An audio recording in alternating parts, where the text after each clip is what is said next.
हम लोग श्रीमद् भागवतम के 11वें स्कंद के 6ठे अध्याय को पढ़ रहे हैं।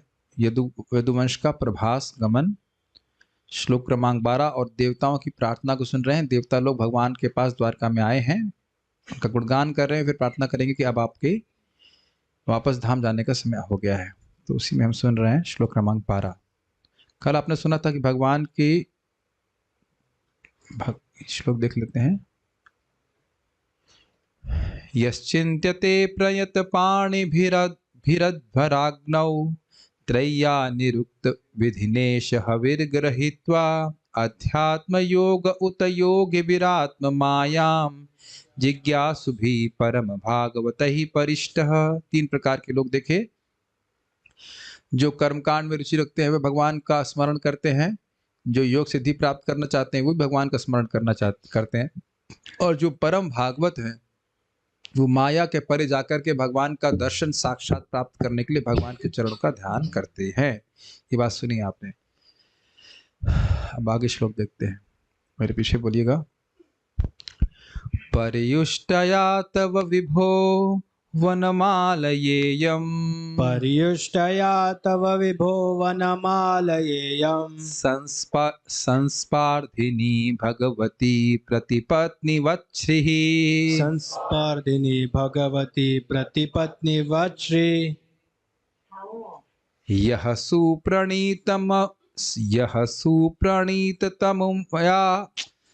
यः सुप्रणीतममुयार्हणमाददन्नो, यः सुप्रणीतममुयार्हणमाददन्नो, भूयात् सदाङ्घ्रिरशुभाशय धूमकेतुः, भूयात् सदाङ्घ्रिरशुभाशय धूमकेतुः। पर्युष्टया तव विभो वनमालयेयम्, पर्युष्टया तव विभो वनमालयेयम्,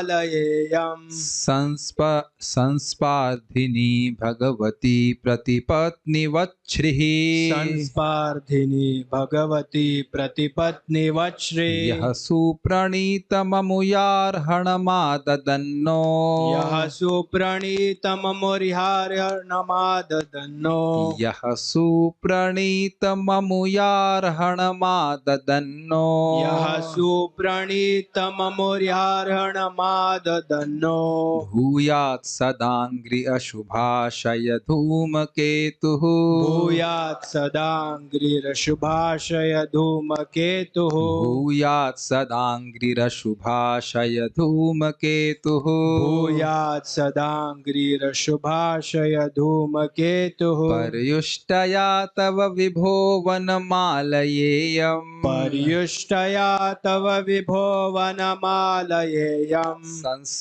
संस्पार्धिनी भगवती प्रतिपत्निवत्श्रीः, संस्पार्धिनी भगवती प्रतिपत्निवत्श्री। यः सुप्रणीतममुयार्हणमाददन्नो, यः सुप्रणीतममुयार्हणमाददन्नो, भूयात् सदाङ्घ्रिरशुभाशय धूमकेतुः, भूयात् सदाङ्घ्रिरशुभाशय धूमकेतुः।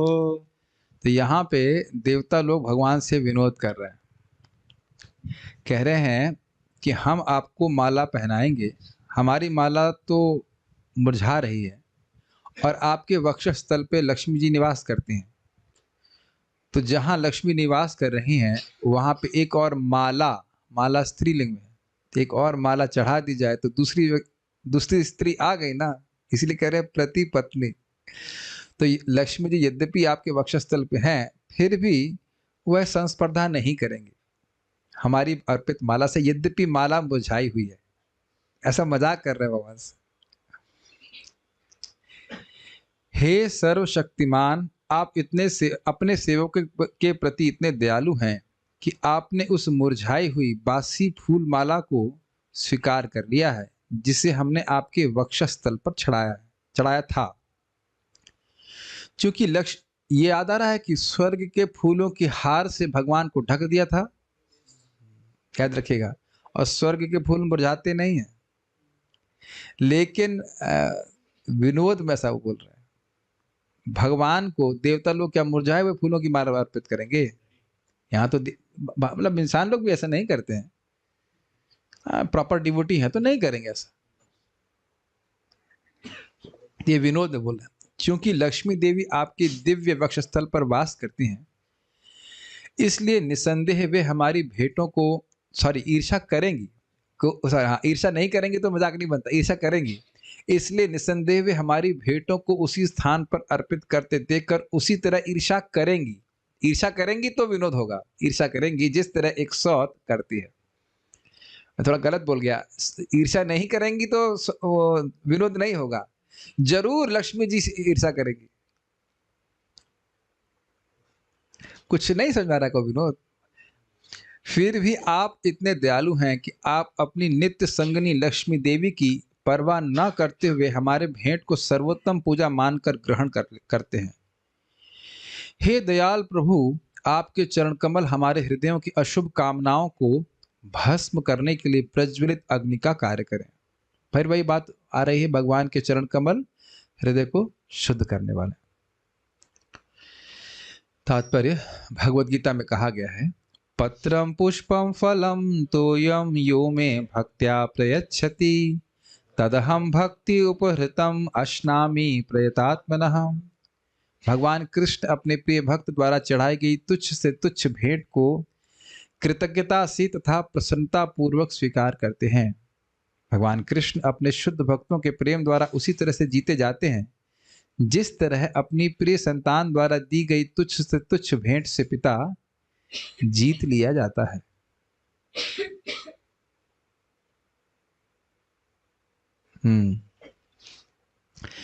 एक बात जो महत्वपूर्ण यहाँ पे सीखने वाली ये है कि भगवान की सेवा हजारों हजारों लक्ष्मियां कर रही हैं, केवल एक ही लक्ष्मी नहीं। तो जब भक्त देता है तो उसकी भावना हमेशा नम्रता की होनी चाहिए। आज भी सुबह प्रसाद देते समय बात आ रही थी कि गोपियों के हृदय में थोड़ा सा गर्व आ गया तो भगवान को ये अच्छा नहीं लगा। तो प्रभुपाद वहां पे कृष्ण भक्त पढ़ रहे थे तो वहां उस बात को समझाते हैं, भगवान को अपने भक्त के हृदय में गर्व बिल्कुल अच्छा नहीं लगता। अगर हृदय में हमारी सेवाओं के लिए हमारे गर्व आ जाता है तो भगवान जानबूझ करके ऐसा लगता है कि उस भक्त की उपेक्षा करते रहे ताकि वो नम्र हो जाए।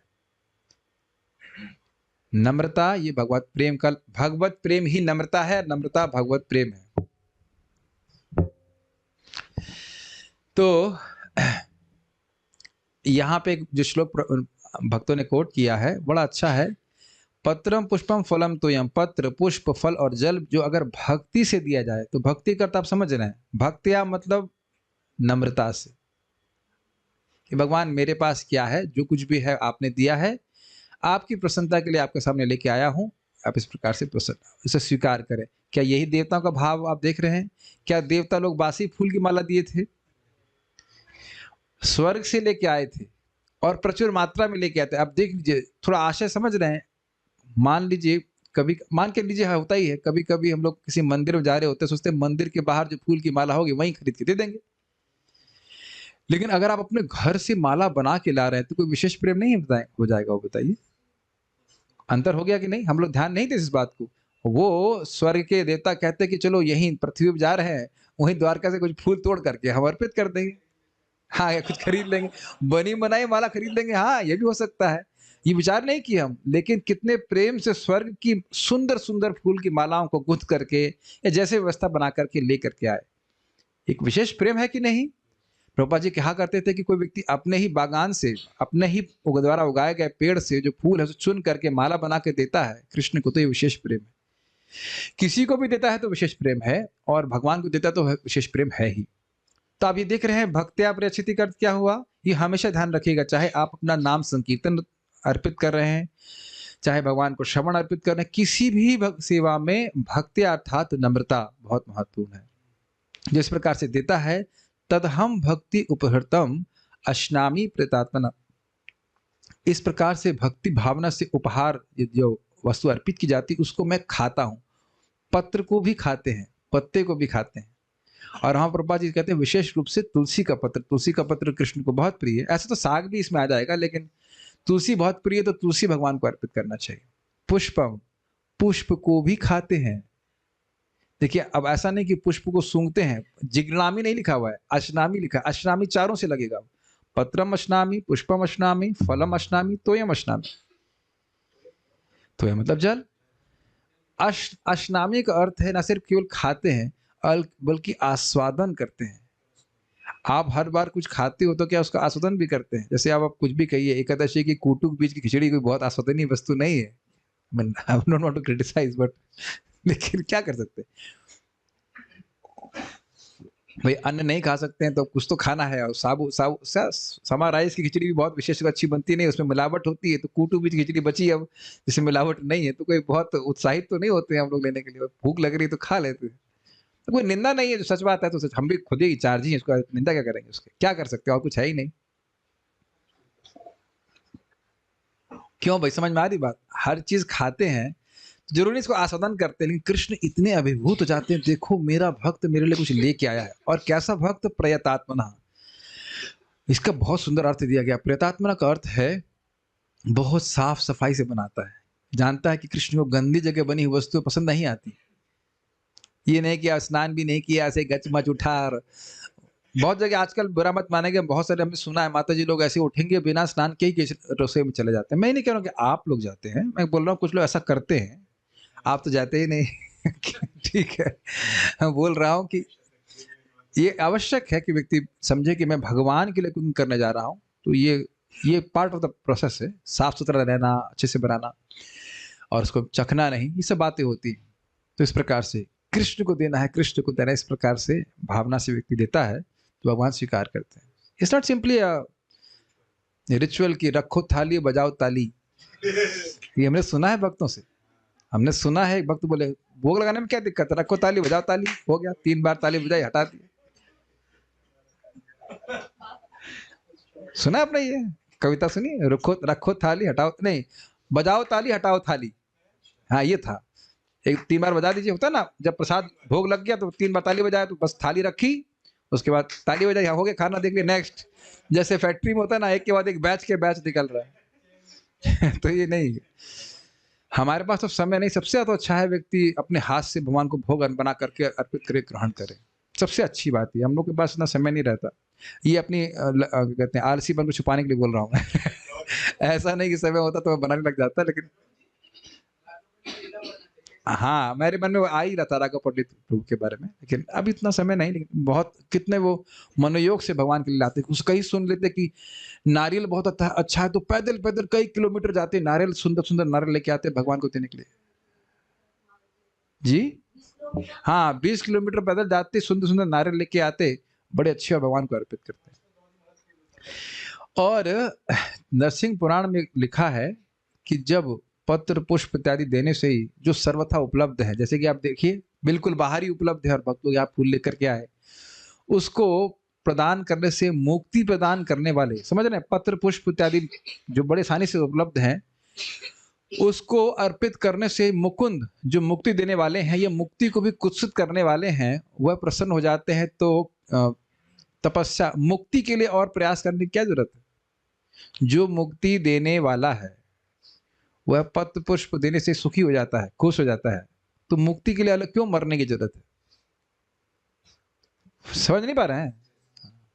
तो ये बात है, भक्ति के प्रोसेस बहुत सिंपल है, स्वीकार करना चाहिए। समझ रहे कैसे ऑफर करना है? भगवान आपने वाणी दी है, आपने बुद्धि दी है, मैं कुछ आपके लिए बारे में बोला, उसको आप ग्रहण कीजिए। आप लोग कफ हरी नहीं ले रहे हैं, खांसने के लिए आए यहाँ पे। जूम पे भेज दूंगा, रूम से निकाल के जूम पे भेज दूंगा। दवा दीजिए तो वो लोग भेज देते हैं वापस। कुछ भी करो, खांसना अलाउड नहीं है मेरे अलावा। कोई बात नहीं, दे दीजिएगा उनको। तो ये स्वीकार करते हैं, इसलिए बहुत बहुत प्रेरणादायक बात भी देवता लोग बोल रहे हैं। ऐसा नहीं है, नहीं दे दो गर्म पानी दे। ऐसा नहीं है कि आप सोचो कि अरे लक्ष्मी जी इतना देने वाली हैं तो मैं क्या दूंगा, मेरे खाने में तो कुछ ऐसा वो नहीं है। इससे कोई मतलब नहीं है। आपके खाने के स्वाद की बात नहीं है, आपकी इंटेंशंस को भगवान आस्वादन करते, भाव यस। भगवान कृष्ण अपने शुद्ध, लेकिन एक और बात है, आप कहेंगे भगवान तो केवल भावग्राही है, हमको स्नान करने की क्या जरूरत है? तुरंत तो शबरी बन जा रहे हैं सब लोग। और शबरी स्नान नहीं करनी थी क्या? हाँ, तो ये सब चीज़ें समझनी चाहिए। भगवान कृष्ण अपने मुझे इस पे हंसी आ रही है, बहुत हंसी आ रही है। सनोरा गांव में वहाँ का एक बाबा सुबह सुबह चाय लाया, शालिग्राम अंदर है, और चाय को ऐसे उंगली से निकाला, छिड़क के भोग लगा रहा है। एक तो भोग लगा रहा है चाय का, और दूसरा दूसरा अभिषेक कर रहा है, वो भी हाथ से। कहीं शालिग्राम मूड बन गया, पी गए चाय तो क्या हो जाएगा, दूर से ऑफर कर रहे हैं। ये है भक्ति उनकी। ये चाय अर्पित की जाती है कि शालिग्राम को। देख रहा है भारत में कितना ज्ञान है, वो भी वाकई शालिग्राम है वहां पे, 4-4 शालिग्राम। शालिग्राम कैसे सहन कर रहे हैं भगवान जाने। सर्वस्य चायम हृदय सन्निविष्ट, सभी के हृदय में चाय पीने की इच्छा। ये सब नहीं, अशुद्ध वस्तु भगवान को नहीं दी जानी चाहिए। अच्छा, एक और एंगल भी है। भगवान ये सब बातें बोल रहे हैं तो क्या मतलब है? अगर कोई कहे कि आपको क्या पसंद है, कहे मुझे इडली डोसा पसंद है, तो अगर आप उसको वटेवर रोटी सब्जी देंगे तो संतुष्ट नहीं होगा। ये हमने देखा। परम पूज्य वृंदावन चंद महाराज एक व्यक्ति के घर में गए, भक्त घर में गए, हमारे सामने की बात है, और भक्त बड़े प्रेम से बनाए थे, लिट्टी चोखा ये वो सब बनाए, और महाराज के ये क्या बना दिए हैं आप। अब हम ये नहीं कह रहे कि लिट्टी चोखा भगवान को अर्पित नहीं हो सकता, लेकिन महाराज को ये सब पसंद नहीं है, महाराज को केवल रोटी सब्जी पसंद है, तो अगली बार फिर रोटी सब्जी बनाई। समझ पा रहे हैं बात? परम पूज्य राधा गोविंद महाराज बोले कि एक बार हमको बोला गया कि भाई पिज्जा खाएंगे, तो महाराज बोले कोई पीने की वस्तु होगी ले आइए, तो कि ये क्या पिज्जा, कहते नहीं ये सन्यासी खाने की वस्तु नहीं, हम नहीं खाएंगे, हम तो रोटी सब्जी खाते हैं, रोटी वो भी सूखी। समझ रहे हैं? कहने का आशय यह है कि जब जिसको आप प्रेम करते हो उसको वो वस्तु दोगे जो जिससे अच्छी लगे। आपको नहीं पता तो वो बोल रहा है, तो भगवान बोल रहे हैं पत्रम पुष्पम फलम तो यम, और ये भक्त का प्रेम है कि जो भगवान बोल रहे हैं वो वस्तु अर्पित करता है। तुलसी जी प्रिय है, तुलसी जी रख के भोग लगाओ, ये बहुत इंपॉर्टेंट बात है। हम खाली ये बोल रहे हैं कि देखिए देवताओं को सकाम भक्त कह के आप टरका नहीं सकते हैं, बड़े प्रेम से भगवान की सेवा कर रहे हो। वो कृष्ण को देखने की दिदृक्षा बहुत इच्छुक है, तो वो कह रहे हैं कि हमारी माला को आप स्वीकार करेंगे। भगवान कृष्ण अपने शुद्ध भक्तों के प्रेम द्वारा उसी तरह जीत ली जाते हैं जिस तरह अपनी प्रिय संतान द्वारा दी गई तुच्छ से तुच्छ भेंट से पिता जीत लिया जाता है। अध्यात्मवादी जब तक देहात्म बुद्धि को पूरी तरह त्याग नहीं देता तब तक वह भगवान की ऐसी प्रेममय भेंट चढ़ा नहीं सकता। वस्तुतः ऐसा व्यक्ति भगवान से अपने संबंध का अनुभव ही नहीं करेगा, वो तो अपना ही परिवार और अपने ही फंसा रहेगा। ये बात रहती है। कोई बात नहीं, लेकिन हम ये नहीं बोल रहे कि गृहस्थ लोग भगवान को प्रेम नहीं कर सकते, ऐसा बोल रहा है क्या? ऐसा नहीं बोल रहा है। जो देहात बुद्धि को फंसा हुआ व्यक्ति उसकी बात कर रहा है। कृष्ण को ध्यान योग उतना प्रिय नहीं है जितना कि भक्ति योग, क्योंकि ध्यान में योगी योग शक्ति प्राप्त करके अपनी तुष्टि करने का प्रयास करता है, भगवान की नहीं। समझ पा रहे हैं? भगवान को ध्यान कर रहा है लेकिन भगवान की सेवा की भावना उसमें नहीं है। इसी तरह भगवान से भौतिक लाभ प्राप्त करने की इच्छा से सामान्य लोग मंदिरों, मस्जिदों तथा गिरजाघरों में ईश्वर को पूजते हैं, किंतु जो व्यक्ति वास्तविक आध्यात्मिक सिद्धि चाहता है उसे सदैव भगवान की महिमा का कीर्तन एवं श्रवण करने के लिए प्रोत्साहित करना चाहिए। समझ में आ गया? आध्यात्मिक सिद्धि तो समझ रहे हैं, भगवत प्रेम। ऐसा भक्तिमय उत्साह भगवत प्रेम से प्रेरित होता है और किसी भी स्वार्थपूर्ण आशा से रहित होता है। स्पष्ट है, भगवान इतने दयालु हैं कि वे अपनी नित्य संगनी लक्ष्मी को भी भूल जाते हैं और अपने दीन भक्त को वरीयता प्रदान करते हैं। जिस तरह, उदाहरण देखिए, कोई व्यक्ति अपनी पत्नी के प्रेमालिंगन की उपेक्षा करते हुए पास आ रहे अपने प्रिय पुत्र की भेंट को स्वीकार करता है। कितना सुंदर उदाहरण दिया गया है। यद्यपि पत्नी के साथ हो लेकिन एकदम से बच्चा आ जाए तो वात्सल्य का गुण है ना, इस जगत में भी देखा जाता है। अपने बच्चे को उठा लेता है, आलिंगन करता है, गोद में ले लेता है कि नहीं?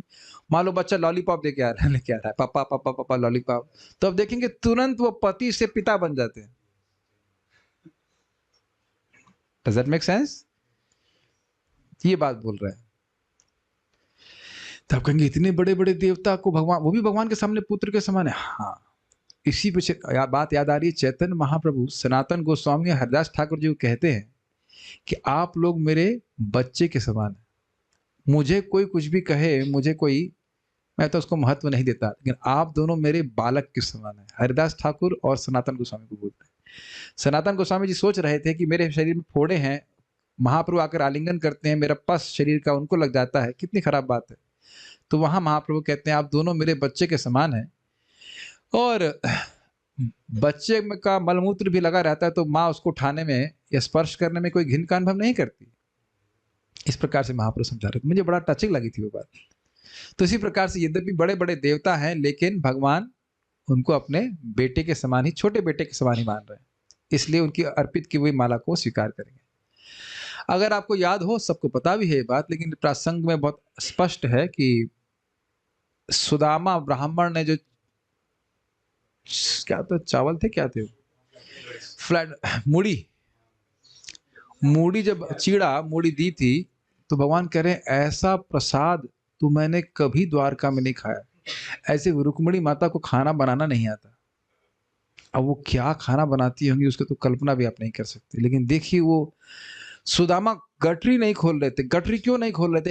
ऐसी वस्तु में, इतनी निम्न वस्तु में कृष्ण को कैसे दे सकता हूं? बस यही बात पकड़ लीजिए, अगर हमारे हृदय में यही आ जाए कि मैं इतना निम्न हूं, मैं कैसे कृष्ण को दे सकता। देंगे तो आप कृष्ण को ही, ऐसा नहीं कि गजब हैरान हो ब्रह्मन कैसे हैरान तो तुमको कैसे रिझाऊं मैं, ऐसा नहीं है, ऐसा नहीं है। लेकिन भाव ये रहना चाहिए, we should really aspire for that mood. नम्रता का मतलब आप डिप्रेस नहीं हो, बट हमेशा यही भावना रहे कि मैं तो अयोग्य हूं कृष्ण की सेवा करने के लिए, लेकिन कृष्ण कृपालु है। ये बात, ये नहीं कि आप डिप्रेस हो जाए, ये नहीं कि हम सेवा नहीं करना बंद कर दे, ऐसा नहीं है। But that mood is very attractive. Click कर रहा है वो मूड, हम कोई भी सेवा कर रहे हैं तो ना, मैं एटीट्यूड कि भाई हम वो महान नहीं है, अरे बस अब ये मिल जाए ना हम लोग को, बस भक्ति में सब कुछ बहुत आसान हो जाए। वैसे देखिए, भक्ति करने से अपने आप नम्रता आती भी है, ऐसी बात नहीं कि नहीं आती, क्योंकि वस्तुतः आत्मा का गुण ही नम्र है। ये मिथ्यांकार तो झूठा है। तो ये उदाहरण आपको समझ में आ गया। पत्नी के साथ रहते हुए भी छोटे बच्चे को देख करके उसके प्रति वात्सल्य का अनुभव पिता करता है तो उसको गोद में ले लेता है।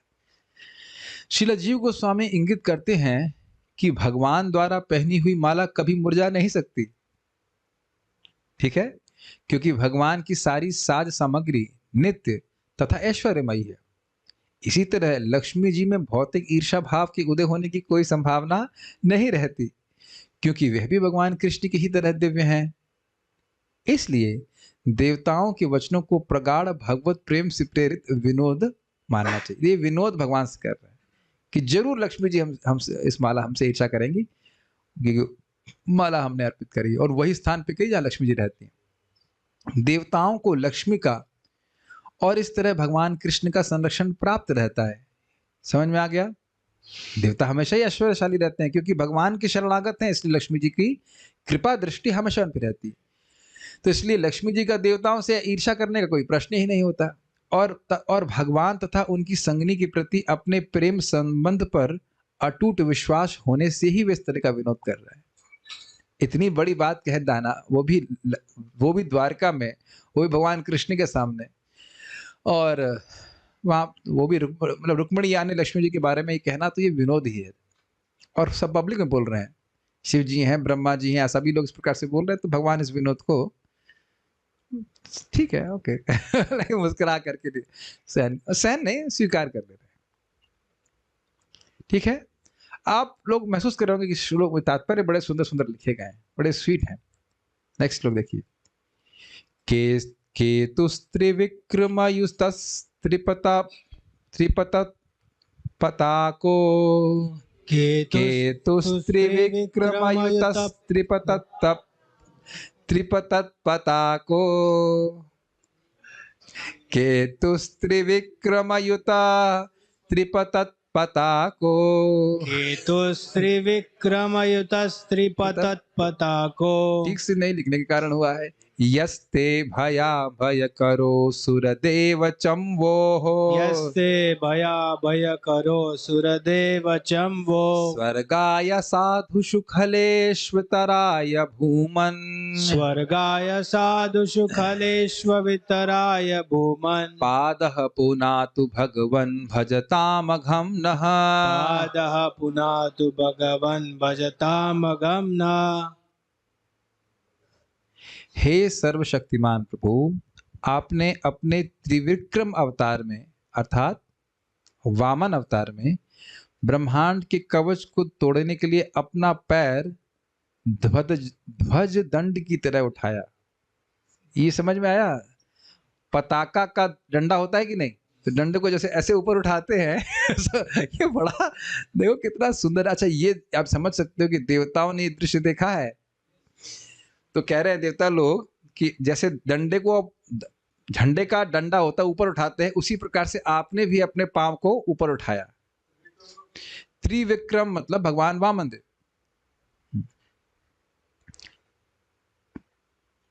त्रिविक्रम शब्द की उत्पत्ति क्या है? क्रम, विक्रम, त्रिविक्रम। क्रम मतलब पदन्यास, पद पहले क्रम समझ, क्रम समझते हैं, एक के बाद एक पद उठाना, उसको क्रम कहते हैं। विक्रम मतलब विशेष क्रम, और त्रिविक्रम मतलब 3 विक्रम उन्होंने लिए थे। ये अर्थ है त्रिविक्रम का, अर्थात उरुक्रम, त्रिविक्रम इसी तरह से लेते हैं। तो यहाँ पे त्रिविक्रम अर्थात अवतार मतलब भगवान वामन का। तो पैर ध्वज दंड की तरह उठाया। ध्वज दंड समझ गए ना, झंडे का ऐसे ऊपर उठाते तो ऐसे भगवान ने अपना पांव उठाया और पवित्र गंगा को 3 शाखाओं में तीनों लोकों में से होकर विजय ध्वजा की भांति बहने दिया। उपमा समझ रहे हैं? झंडा डंडे के ऊपर वाले भाग में होता है। झंडा उठाया जाता है, दंड को ऊपर उठाते हैं, झंडा लहराता है। समझ रहे हैं? लहराता है। तो अब आप समझ सकते हैं भगवान ने अपना चरण उठाया कैसा? झंडे के दंड के समान। और वो जो गंगा जी वो कैसे बह रही हैं? ध्वजा की तरह। कहाँ बह रही हैं? तीनों लोकों में। कितनी सुंदर श्रीमद् भागवतम है, अद्भुत है। और ये सब देखा है उन्होंने, है कि नहीं? आपने अपने चरण कमलों के 3 बलशाली पगों से बलि महाराज को उनके विश्वव्यापी साम्राज्य सहित वश में कर लिया। तो स्पष्ट है आपके चरण असुरों में भय उत्पन्न करते हैं, जिससे वे नरक में भाग जाते हैं, और आपके भक्तों में निर्भीकता उत्पन्न करके उन्हें स्वर्ग जीवन की सिद्धि प्रदान करते हैं। हे प्रभु, हम आपकी निष्ठा पूर्वक पूजा करना चाह रहे हैं, इसलिए आपके चरण कमल कृपा करके हमारे सभी पाप कर्मों से हमें मुक्त करें। पाप कर्म का बड़ा स्पष्ट अर्थ है भगवत विमुक्ता। एक बात रुचिकर है कि आप देख रहे हैं कि बारंबार वह बोल रहे हैं आपके चरण कमल, आपके चरण कमल, आपके चरण कमल। तो भगवान मानो कहें कि मेरे चरण कमल की विशेषता क्या है? तो इस विशेषता को यहाँ श्लोक में क्लियर कर रहे हैं। आपके ही चरण कमल ऐसे हैं जो ब्रह्मांड को बीच में भेद दिए, और उसके बाद आध्यात्मिक जल गंगा जी का आया और आपके चरण कमल को धो करके तीनों लोगों को पवित्र करने वाला है। ये तो हो गया। एक दूसरा गुण क्या दिखा रहे हैं कि आपने ही अपने 3 पग से विश्वव्यापी साम्राज्य सहित बलि महाराज को वश में कर लिया। ये चरणों से ही वश में किया, समझ में आ रहा है? 3 पग भूमि हमको दे दीजिए। एकदम छोटे से, वो कहते तुम बालिश बच्चे हो, तुम व्यवहारिक जब बात है हो बड़े तेजस्वी, लेकिन व्यवहारिक बात नहीं समझते हो। अरे कुछ मांगो, कम से कम 1-2 किलोमीटर की भूमि तो मांगते, काफी काम नहीं करना पड़ता। तो आप समझ रहे हैं बात? ये समझ रहे हैं कि चरणों से बलि महाराज को कंट्रोल में कर लिए। दिखा कि नहीं? 3 चरण से तीनों लोग नाप दिए। आओ उनको भी नाप दिए। अगर कहा जाए कि तीसरे में उनको नाप दिए, तुम भी आ जाओ। क्लियर? उसके बाद उसी चरण से असुरों को भय उत्पन्न हो जाता है और वो नरक में अब नीचे भाग जाते हैं भगवान के। और इसी चरण से भगवान अपने भक्तों को निर्भीकता प्रदान करते हैं। कौन कौन से गुण देखे आपने? एक, गंगा जी को लेके आए, बलि महाराज को कंट्रोल में ले लिए, असुरों को नरक में भेज दिए और भक्तों में निर्भीकता प्रस्तुत कर दिए। तो ये 4 कारण से दिखा रहे हैं देवता लोग। खैर इस कारण से ही हम आपके चरण कमलों की आश्रय ले रहे हैं। तो आप क्या चाहते हैं कि हम सभी पाप कर्मों से मुक्त हो जाएं। आपको बैठने में दिक्कत है तो कुर्सी बैठ सकते हैं। शिवा प्रभु, हाँ कोई दिक्कत नहीं, you can have difficulty, be comfortably बैठिए, ठीक है। तात्पर्य, जैसा कि 8वें स्कंद में वर्णन हुआ है, देखिए यही होता है। पहले आप लोग सोचा करते होंगे ना, प्रार्थना, ये प्रार्थना क्यों आ गई यहाँ पे? स्टोरी लाइन में प्रेयर लाइन कैसे आ गई? बहुत पहले अगर आप भागवत पढ़ते होंगे तो हमारा तो ऐसे मतलब ये प्रार्थना बीच में क्यों आ गई? अब देख रहे हैं कि प्रार्थना कितनी सुंदर है कि नहीं, एक एक प्रार्थना। तात्पर्य, जैसे कि 8वें स्कंद में वर्णन हुआ है, बलि महाराज द्वारा बलपूर्वक ग्रहण किए गए साम्राज्य को छीनकर देवताओं को देने के लिए भगवान कृष्ण ने सुंदर बौने ब्राह्मण अर्थात वामन रूप धारण किया और अपना पांव ब्रह्मांड की बाहरी सीमाओं की ओर बढ़ाया। जब भगवान के पांव से ब्रह्मांड की खोल में छेद हो गया तो उसमें से गंगा नदी का जल बह निकला। यह दृश्य ऐसा लग रहा था मानो कोई उठा हुआ दंड हो जिसमें विजय ध्वज फहरा रहा हो। उठा हुआ दंड क्या था? भगवान का चरण। अच्छा, एक और बात आप सोच सकते हैं, ये हम लोग कभी ध्यान नहीं दिए। देखिए, भगवान बलि महाराज के लोक में है, स्वर्ग में, और ये छेद कहाँ है? ब्रह्मांड के एकदम ऊपरी भाग में। भगवान यहीं खड़े हैं। अब समझ में आया? My dear Zoom devotees, are you still awake? Give me a rod kind of thing. Okay, give me this mic stand. एक रॉड उधर है क्या साइड में? एक रॉड है वहां पे? हाँ, ये देखिए, I want to do demonstrate this. Yes, somewhat, some kind of rod, give me something. This is my संन्यास दंड। एनीहाउ, तो ये समझने के, देखिए ये रॉड है। तो वामन देव यहाँ बैठे हुए हैं, इस तरह सोचिए। अब कोई रॉड होती तो उसको, ये आपका रॉड है, उसके ऊपर वाले भाग में ध्वजा मान लीजिए, तो इसको ऐसे ऊपर उठाया जाता है। तो जो उठाने वाला है वो नीचे बैठा हुआ है, रॉड को ऊपर उठा रहा है। अब समझ में आ रहा है? तो भगवान कहाँ पे हैं? मिडिल प्लेनेट, मिडिल मतलब स्वर्ग में है, बस ब्रह्मांड के ऊपरी भाग में नहीं है, ब्रह्मांड के बीच वाले भाग में ही। समझ में आ रहा है? पृथ्वी के ऊपर स्वर्ग है और स्वर्ग से ही अपनी टांग को ऊपर प्रसारित कर दिए, डंडे की तरह। समझ में आ गया? और जा करके फोड़ते, और वहां पे ऊपरी भाग में ध्वजा ऊपरी भाग में होती है, तो ऊपरी भाग में वहां से गंगा जी ऐसे लहराते हुए आप आ रहे हैं, इसलिए डंडे से उपमा दी जा रही है। जैसा कि चरणम पवित्रम वित्तम पुराणम ये न पुतस्तरत्युष्कृतानि, श्रुति मंत्रों में कहे गए भगवान के चरण कमल अत्यंत पवित्र, सर्वव्यापक और प्राचीनतम हैं। जो इनके द्वारा पवित्र बना दिए जाते हैं वे अपने पिछले सारे पापमय कर्मों को लांघ जाते हैं, मतलब पाप उनको प्रभावित नहीं करता। ब्रह्मांड भर में भगवान के चरण कमलों का पूजन अत्यंत प्रसिद्ध है। अगला श्लोक देखें। वाओ, फाइल भेजा है। आज तो मतलब तृप्ति नहीं हो रही है कि इतना डांट लगाएं कि बस वयम तु न वितृप्यामः। लेकिन चलिए देखते हैं, अगला श्लोक देख लेते हैं। फिर मैं बाद में जरूर आपसे फॉरगिवनेस मांग लूंगा और आपको भी बोलना पड़ेगा, प्रभु जी sorry, I thought that you offended me. And I will tell you, you should not think actually I wanted to offend you. ठीक है, कोई बात नहीं, माफ। ये देखो कितना सुंदर तरह से लिखा है, 13वां श्लोक है ना, 14वां। 13वां भी इतना सुंदर है और 14 कितना सुंदर दिया है, मतलब ठीक। हाँ हाँ, क्लास के बाद, पब्लिक में नहीं, क्लास के बाद डांटो।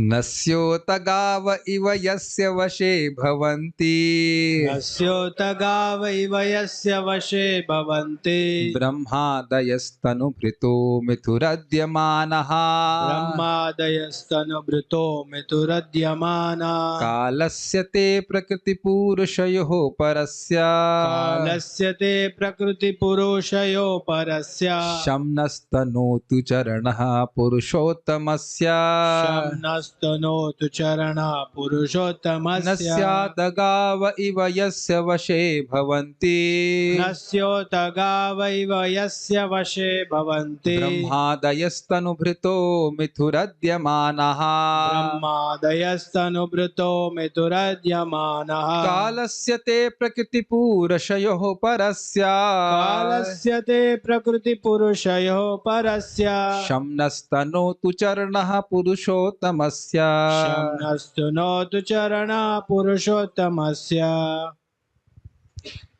आप पूर्ण पुरुषोत्तम भगवान हैं, दिव्य आत्मा है जो भौतिक प्रकृति तथा इसके भोक्ता दोनों से श्रेष्ठ हैं।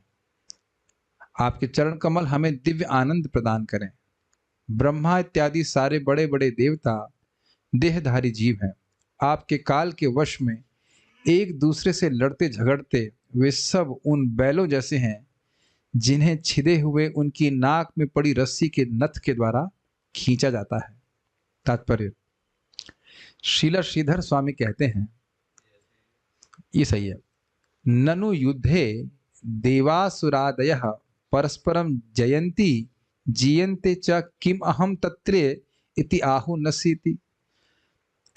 ननु मतलब परंतु युद्ध में देवता और असुर आदि तो परस्पर एक दूसरे को जीतते हैं या कभी जीते जाते हैं, तो उसमें मैं क्या कर रहा हूं? अगर मान लो भगवान ये कहें, पिछले श्लोक में कहा ना कि आपके चरण कमलों से असुर लोग भय से भाग जाते हैं और देवता लोग निर्भयता को प्राप्त करते हैं, तो कह रहे हैं श्रीधर स्वामी एक बात बोल रहे हैं, लिंक बना रहे हैं कि भगवान मानो पूछें कि भाई देवता असुर आपस में झगड़ कर कभी जीतते हैं कभी हारते हैं, इसमें मैं क्या करने वाला हूं? मिथुर मिथोद्यमानः युधादिभिः पीड्यमाना ब्रह्मादयोऽपि यस्य तव वशे भवन्ति न तु जये पराजय वा स्वतंत्राः। देवताओं अथवा भगवत भक्तों के मध्य तथा असुरों अथवा अभक्तों के मध्य अनवरत युद्धों में हर पक्ष की कभी जीत होती है तो कभी हार। भगवान की तरफ से एक मतलब ऑब्जेक्शन करा जाए, तुम कह रहे हो, आप कह रहे हो कि देवता लोग हमसे निर्भयता प्राप्त करते हैं और असुर लोग भय के कारण भाग जाते हैं, तो मैं क्या कर रहा हूं उसमें? कोई ये दलील दे सकता है कि इससे भगवान का कोई वास्ता नहीं है? ये दलील स्वयं भगवान दे रहे हैं मतलब अगर श्रीधर स्वामी इस प्रकार से बोल रहे हैं, क्योंकि यह विरोधी जीवों की अन्योन्य क्रिया पर आधारित, एक दूसरे को हरा रहे, इसमें भगवान क्या कर रहे हैं? किंतु हर जीव भगवान के वश में होता है और जय तथा पराजय सदैव भगवान के हाथ में है। इसलिए यहाँ पे बोल रहे हैं कि ब्रह्मा जी पर्यंत सारे देवता भगवान के नियंत्रण में इसी प्रकार से है जैसे नथे हुए बैल। ठीक है, अर्थात एक विशेष परिस्थिति में कोई व्यक्ति हार रहा है और कोई व्यक्ति जीत रहा है, इसमें इनका खुद का कोई नियंत्रण नहीं है। आप कोई जानबूझ के हारना तो नहीं चाहता है, लेकिन भगवान की ऐसी व्यवस्था होती है, कर्मों के अनुसार, बहुत सारी चीजों के अनुसार भगवान किसी व्यक्ति को जय प्रदान करते हैं किसी विशेष समय में और किसी विशेष समय पराजय। एक उदाहरण समझ लीजिए, इंग्लैंड तो बोलता है यूके, उसका क्षेत्रफल उत्तर प्रदेश से भी छोटा है। पता है आपको बात? UK is smaller in area than Uttar Pradesh, previous Uttar Pradesh, अब तो उत्तराखंड हो गया। अगर हम पुराना स्टैटिस्टिक्स दे रहे हैं, और साम्राज्य उसका कहां था? पूरे विश्व में। अब दिख रहा है आपको कि अभी भी नहीं देख पा रहे? आप लोग इसमें आश्चर्य नहीं करते? उत्तर प्रदेश के बराबर क्षेत्रफल वाला कोई देश वो भारत जैसे महान देश पे कितना 800 साल 250 साल 250 किया था। अच्छा, वो मुगल वालों ने किया था। 250 साल राज्य किया, और ऐसा नहीं था कि यहाँ के राजाओं के पास कम शक्ति थी, ये मत सोचिएगा, राजा बहुत प्रबल थे। सिकंदर को उड़ा दिया था, कुछ नहीं कर पाया सिकंदर। मगध के राजा कितने शक्तिशाली थे। तो आप कहेंगे आपस में फूट थी, ये थे, वो सब भगवान की व्यवस्था है। आप कुछ भी बोलिए, ये आप प्रत्यक्ष देख रहे हैं कि इनके बीच में झगड़ा हुआ, ये हुआ कारण से, कुछ भी कारण, लेकिन है भगवान की ही व्यवस्था। और इसी कारण से वो बोला करते थे, sun never sets in the British empire. इसका अर्थ समझ रहे हैं? कहीं ना कहीं जहां सूर्य उदित हो रहा है वहां पे ब्रिटिश एम्पायर का राज्य है। प्रभुपाद जी इसमें बड़ा कटाक्ष किए जब वो इंग्लैंड गए, कहे कि it is said that sun never sets in British empire but why it does not rises in England. समझ में आया? वहां सूरज उगता नहीं तो ठंड रहती थी हमेशा। Never it never sets in the British empire but it never rises in England. ऐसे वो बोल रहे थे। प्रभुपाद का विनोद भी अद्भुत है। क्या उत्तर देंगे बताइए? सूर्य कंट्रोल कर लेंगे? तो आप देख रहे हैं कि इस प्रकार से जय और पराजय रहती है। ठीक है, इससे जीव की स्वतंत्र इच्छा का विरोध नहीं होता, क्योंकि जय तथा पराजय जीवों की योग्यता के अनुसार भगवान द्वारा प्रदान किए जाते हैं। ये समझ में आया? जैसे छोटा सा उदाहरण लीजिए, देवता लोग भी हारे हैं असुरों से। क्यों हारे हैं? अपने ही गुरु के प्रति द्रोह कर दिए। द्रोह कर लीजिए मतलब अवमानना की। और इधर बलि महाराज शुक्राचार्य जी के एकदम चरणों में लोटे रहते थे। तो अब वहां पे स्पष्ट बोला गया है कि वह ब्रह्म तेज से युक्त होकर के आए। तो ब्रह्म और क्या नाम उनका, नहीं देवताओं के गुरुजी का नाम क्या है? बृहस्पति बोले। एक्चुअली इससे पहले भी बलि महाराज मार दिए गए थे युद्ध में, आपको पता है। शुक्राचार्य जी उनको दोबारा जन्म दिए तो कह कि ये मेरा जीवन अब शुक्राचार्य जी के लिए ही समर्पित है। उन्हें दोबारा जीवन दिया है, ये पता होना चाहिए। बलि महाराज मार गए थे और शुक्राचार्य जी फिर अमृत पिलाकर उनको जिला दिए थे। तो बड़ी निष्ठा से वो सेवा किए थे। तो जब वह अपनी सेना लेकर के आए तो बड़े ही तेजस्वी लग रहे थे। तो पहले ही बृहस्पति मना कर दी कि इनके पास ये ब्रह्म तेज है, तुम इसका निराकरण नहीं कर सकते, तुम इसका प्रतिरोध नहीं कर सकते। ये अपने गुरु से तेज लेकर के आया है, ब्रह्म तेज है, तुम्हारे देवताओं के पास क्षमता नहीं है। क्यों? मान लो इंद्र पूछते कि हमारे पास ब्रह्म तेज क्यों नहीं, हमारे पास ब्राह्मण तो है। तो अपमान किए थे। आप जानते हैं कि बृहस्पति आए थे और गुरु का अपमान करते, गुरु का सम्मान नहीं किए तो उठे नहीं थे। इस प्रकार से कानूनी युद्ध में तो आप समझ रहे हैं, कोई व्यक्ति का कर्म है उसके अनुसार भगवान व्यवस्था करते हैं। क्या इस कर्म अनुसार उसको जीतना चाहिए, नहीं जीतना चाहिए, लेकिन कंट्रोल में सब कुछ भगवान के ही है। कानूनी युद्ध में कानूनी प्रणाली को छोड़कर स्वतंत्र रूप से ना तो मुद्दई ना मुदाले कार्य कर सकता है।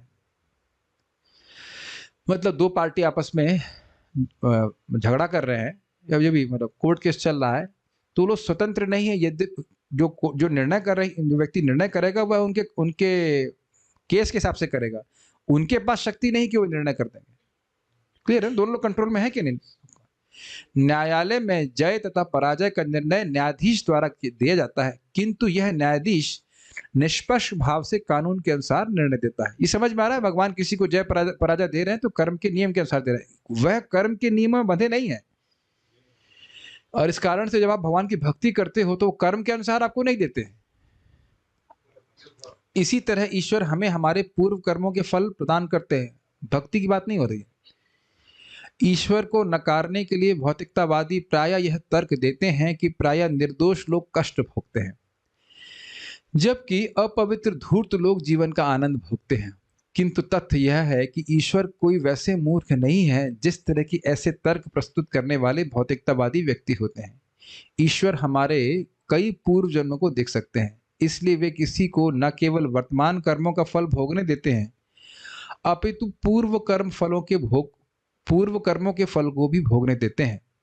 उदाहरणार्थ, कठिन परिश्रम करके मनुष्य धन का संग्रह कर सकता है, किंतु यदि ऐसा धनी व्यक्ति अपना काम छोड़कर निम्न जीवन व्यतीत करने लगता है तो उसका धन तुरंत ही लुप्त नहीं होता। पहले पूरा पढ़ लेता हूं फिर समझा दूंगा। दूसरी ओर ऐसा व्यक्ति जिसके भाग्य में धनी बनना है, वह अनुशासन तथा तप के साथ कठोर परिश्रम करता रह सकता है, फिर भी वह पाई का मोहताज हो सकता है। इसलिए ऊपर से देखने पर कठिन परिश्रम करने वाला व्यक्ति धनहीन के रूप में और आलसी व्यक्ति धनवान दिख सकता है। ये थोड़ा समझने का प्रयास कीजिए। जिसने बहुत पहले कोई पुण्य किया है, अब पुण्य को फलीभूत होने में थोड़ा समय लगता है। ठीक? तो अब वो उसका जब पुण्य फलीभूत होगा तो वह बुद्धिमान हो सकता है, वह सुंदर हो सकता है, धनवान हो सकता है, इत्यादि इत्यादि। अब अगर ये सब प्राप्त करके वो खराब कर्म कर रहा है तो उसका फल भी तुरंत नहीं मिलता है, कुछ समय के बाद होता है, जरूरी नहीं कि तुरंत ही मिले। तो इस कारण से लोग भ्रमित हो जाते हैं, देखो ये तो सब खा रहे पी रहे हैं और बड़े सुखी हैं। ऐसा नहीं है, वो पहले किए गए कर्मों का फल अभी भोग रहा है, एक बात तो ये। और इस समय कोई अच्छे कर्म कर रहा है, अब कहीं देखो उसके जीवन में कुछ कठिनाई आ रही है, तो कठिनाई क्यों आ रही है? वो पहले किए गए कर्म अब उसको भुगतने पड़ रहे हैं। Does that make sense?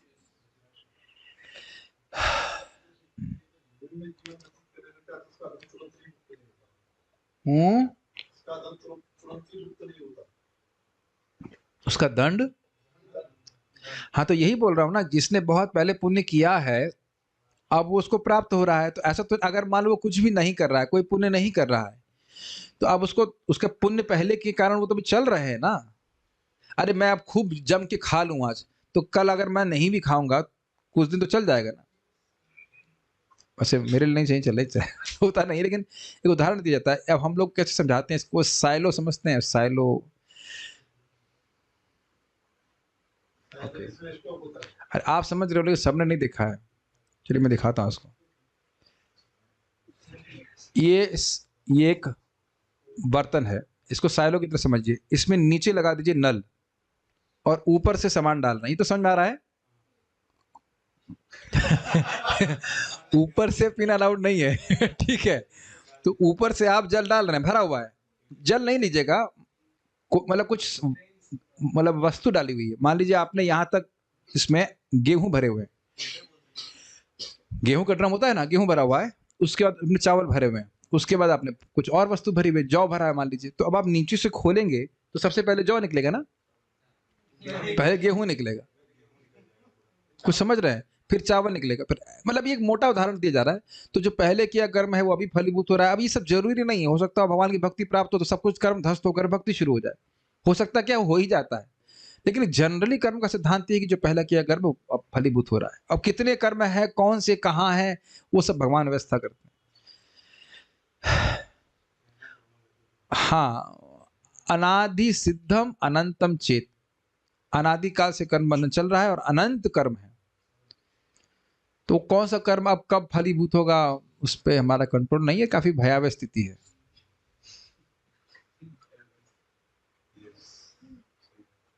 इसलिए ये सोचना कि रियली फिजिकली कोई हमको संरक्षण देगा, ये बहुत बड़ा इल्यूजन है। उस पे कौन सा कर्म आ जाएगा पीठ के ऊपर कौन जानता है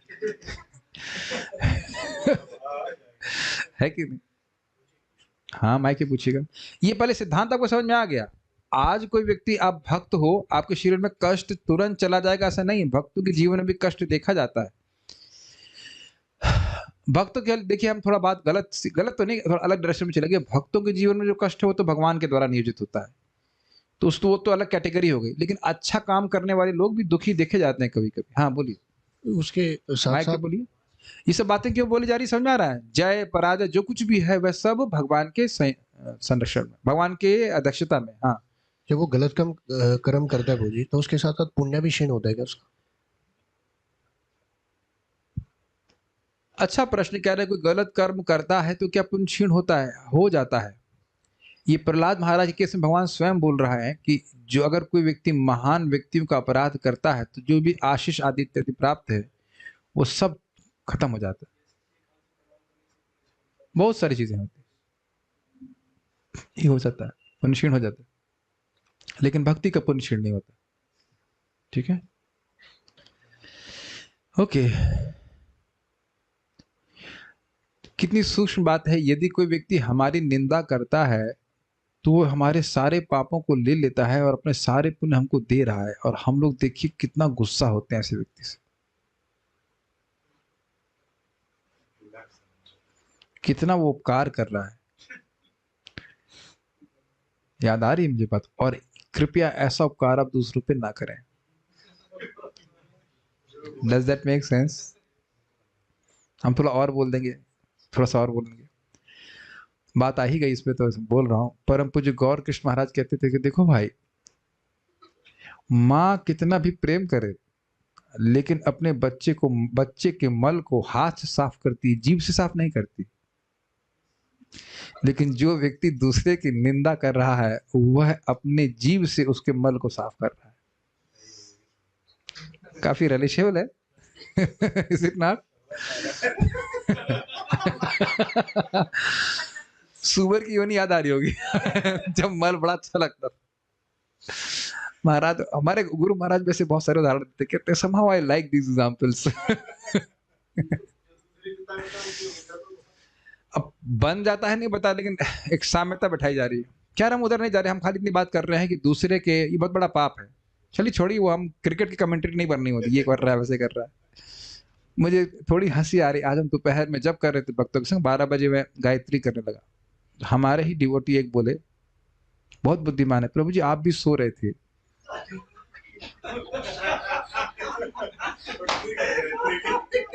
हमने कहा I was doing Gayatri ma'am. अच्छा गायत्री मैम, अब होठ नहीं हिलते हैं, तो आप देख रहे हैं कि कैसे लोग निंदा करते हैं। अरे अपने टीचर की निंदा कर रहे हो। अगर मैं झपकी ऐसे से ले रहा तो समझ में आता, केवल वाणी से हम चुप। अब देख रहे हैं कि क्या लेवल है हमारा फॉल्ट फाइंडिंग का, ना जानते हुए कि गायत्री का प्रथम दीक्षा हो, दूसरी। मुझे गुस्सा इस बात पे आ रहा है कि पहले सोचना चाहिए कि क्या बोल रहे हैं। यस, आचमन भी किया था, आचमन कर सो ना, कुछ पता नहीं कि क्या कर रहा है व्यक्ति, और हम इधर से सोचना चालू करते हैं, देखो प्रभु जी सबको बोलते हैं जब मैं सोने के लिए खुद ही सो रहे हैं।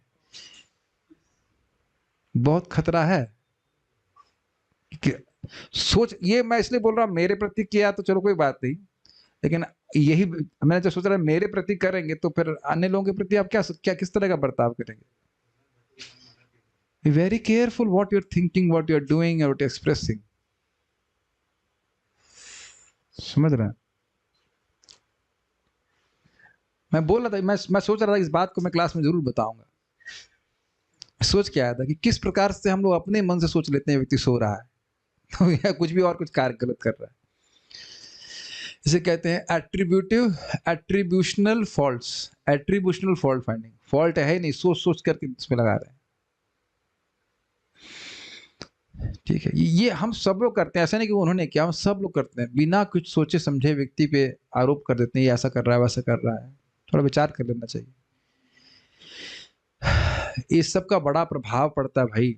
हम खाली, खैर थोड़ा हम डिफ्लेक्ट कर गए, हम बात खाली ये बोल रहे हैं कि आज जो व्यक्ति कर रहा है, व्यक्ति सोचेगा कुछ प्रभाव नहीं पड़ रहा, लेकिन आगे उसका बहुत बड़ा प्रभाव पड़ता है। ओके, तो इसलिए हर व्यक्ति को सतर्क रहना चाहिए, वो गलत कर्म नहीं करे। हम लोग स्वतंत्र नहीं हैं, भगवान he makes sure that action has a reaction। बस ये शायद बोलना सफिशिएंट है। कृष्णा मेक श्योर दैट जो कर्म किए हैं उसका फल मिले जरूर। अगर हम थोड़ा नेगेटिव वे में बोले और भक्ति कर रहे हैं तो फल प्राप्त होगा ही भक्ति का। ही विल मेक श्योर कि भक्ति का फल प्राप्त हो, इसलिए घबराने की बात नहीं है, लेकिन ध्यान देना चाहिए कि हम क्या कर्म कर रहे हैं। भगवान तो टाइप करेंगे कि प्रभु जी आप भी सो रहे थे। आप टाइप करेंगे, अपने ही टीचर को टाइप करके बोलेंगे प्रभु जी आप सो रहे थे। और ये मैं इसलिए बोल रहा हूं कि हम भक्तों से बैठ के जब कर रहे हैं, कुछ कर रहे हैं, हमें नहीं, मेरा कर्तव्य, मैं तो कल से बोलना बंद कर दूंगा, जो सोना है उसका वीडियो ऑफ कर दूंगा। मेरा कर्तव्य है सिखाने का कि आप मत सोइए। नहीं तो मेरा तो जब डिस्टर्ब हो रहा ना, मेरा तो ए माता जी क्यों सो रही हो, ए माता जी क्यों सो रही हो, उतने में हरे कृष्ण मंत्र बोल लेता ना। बल्कि भक्तों का कर्तव्य तो ये है कि हम सोए नहीं ताकि प्रभु जी का जब डिस्टर्ब नहीं हो। Is it not? why our teacher has to correct us for the same point again and again every day? ये नालायकी हम क्यों करें? खुद ही वीडियो ऑफ करके सो जाए, वो ठीक है, अपने रूम की लाइट तो ऑफ ही खुद कर लेते हैं। ये तो बेशर्मी है ना, बुरा मत मानिए, लेकिन बेशर्मी है। सबको डांटना नहीं पड़ता, आपको तो कभी नहीं डांटा मैंने। मैं खाली बोल रहा हूं एटीट्यूड, ये बहुत खतरनाक एटीट्यूड है।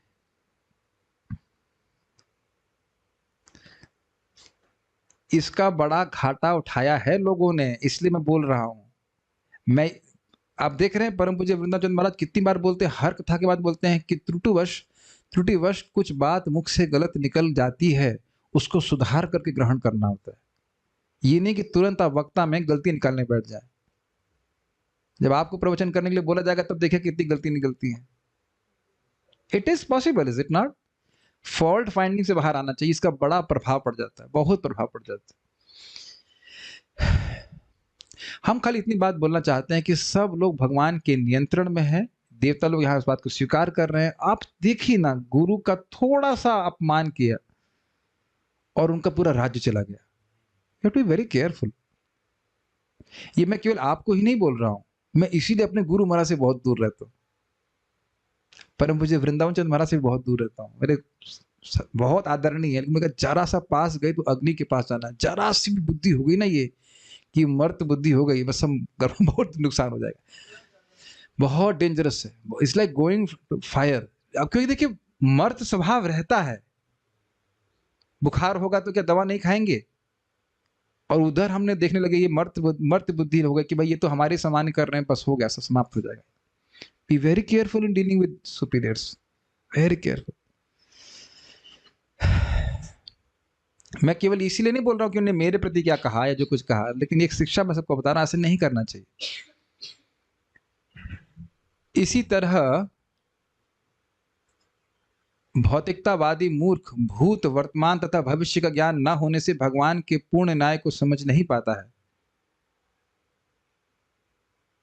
समझ में आ गया?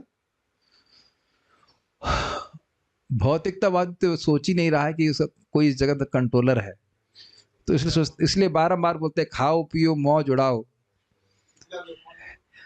यस, किसी का भी अपमान कर दें, कुछ भी कर दें। ध्रुव महाराज का अपमान सुरुचि ने किया था तब जब वो भगवत भजन नहीं कर रहे थे, और उसका अपराध तब लगा जब वो भक्त बन गए। It is too much. अब बताइए, सुना आपने क्या बोल रहा हूं मैं?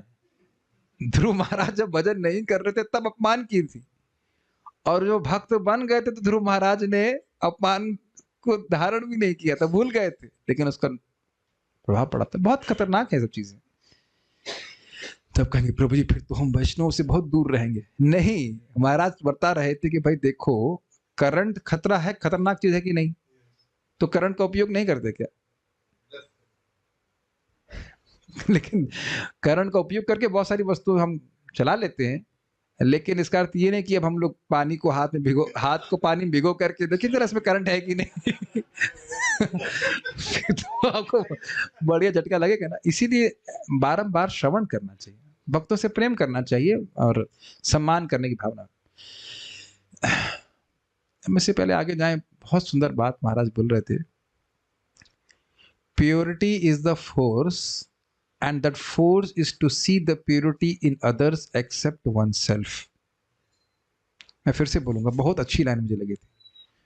Purity is the force and that force is the strength or the force to see purity in others except in oneself.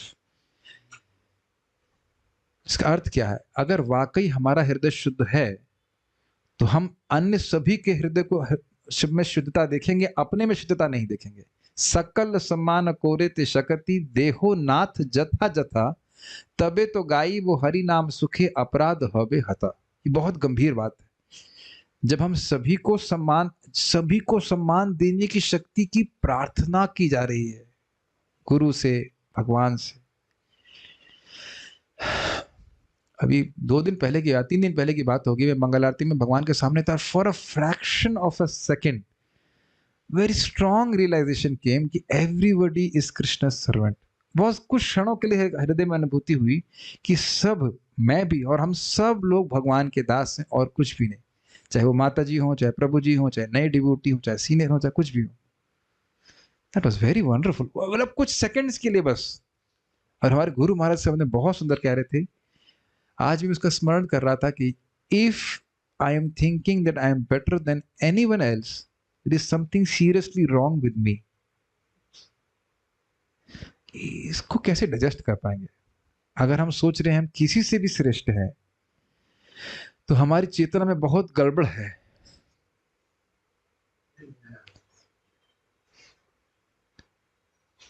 Quite amazing, is it ना? है ना? एकदम सख्त करने वाला स्टेटमेंट है ना। काफी इंटरेस्टिंग है। कहाँ चली गई बात, मुझे बातें बोलनी थी, ऐसे कर लीजिए, बहुत अच्छी थी। हाँ, हम खाली बात ये बोल रहे थे कि ये जो भौतिकतावादी व्यक्ति सोच रहे हैं हमारा कोई कंट्रोलर नहीं है, हम बहुत श्रेष्ठ हैं, कौन देखेगा, हम कुछ भी गलत कर लेंगे, हमको कोई बोलने वाला नहीं है, ये सब बात है। अगर आपको अभी भी क्लियर नहीं हो रहा है तो आप रामचंद्र खान के पास चलिए जरा। रामचंद्र खान इतने महान थे, कोट एंड कोट, कि हरिदास ठाकुर जी का पतन कराने के लिए उनके पास वैश्या भेज दिए। मतलब वो सोच रहे हैं कि वो बच जाएंगे। वो सोच रहे बच जाएंगे, फिर भी दयाल निताई चैतन्य मोरे नाचे रामार मन, फिर भी नित्यानंद प्रभु के घर में गए दया करने के लिए।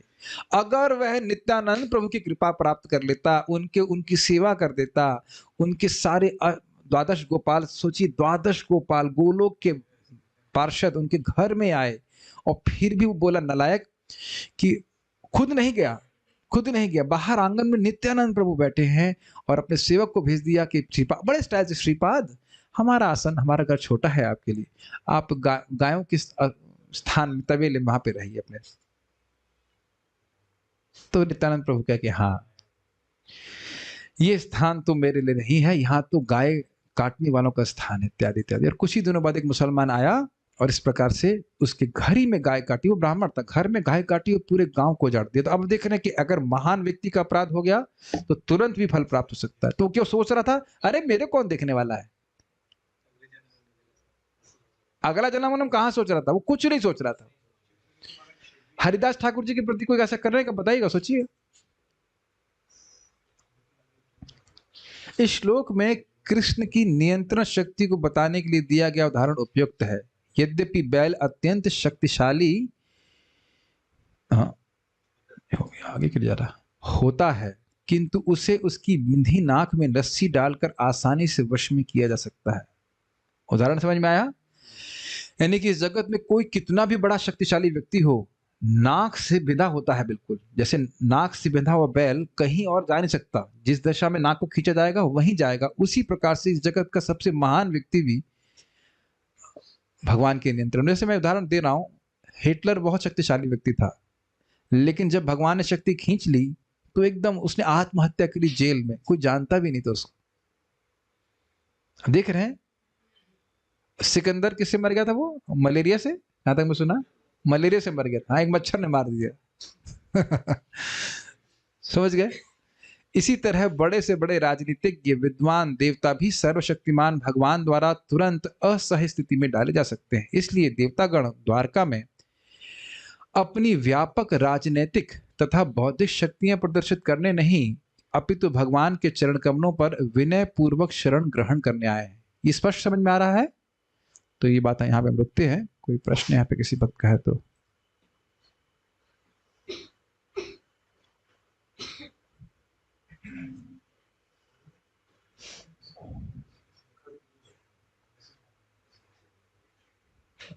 Please repeat last point. पता नहीं कौन सा लास्ट पॉइंट बोल रहे थे। Okay, so we shall stop here. Srimad Bhagavatam की जय, श्रील प्रभुपाद की जय, ताई गौर प्रेमानंदे।